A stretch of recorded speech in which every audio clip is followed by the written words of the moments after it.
त्वं परा प्रकृतिः साक्षात् ब्रह्मणः परमात्मनः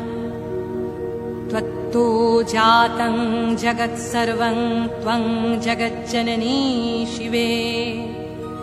महदाद्याणुपर्यन्तं यदित्सचराचरं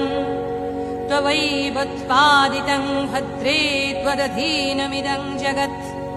त्वमाद्या सर्वविद्यानाम् अस्माकमपि जन्मभूः त्वं जानासि जगत्सर्वं न त्वां जानाति कश्चन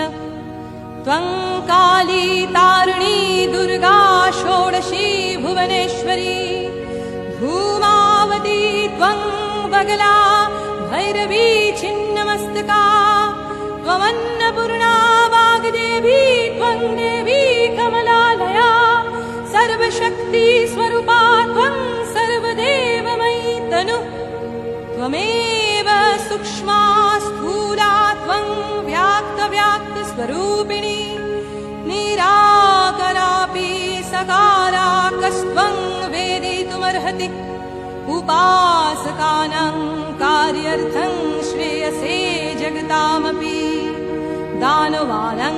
विनाशाय धत्से नानाविधस्तनुः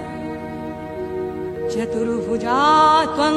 द्विभुजा षड्भुजाष्टभुजा तथा त्वमेव विश्वरक्षार्थं नानाशस्त्रास्त्रधारिणी त्वं सर्वरूपिणी देवी सर्वशं जननी परा तुष्टायां त्वयि देवी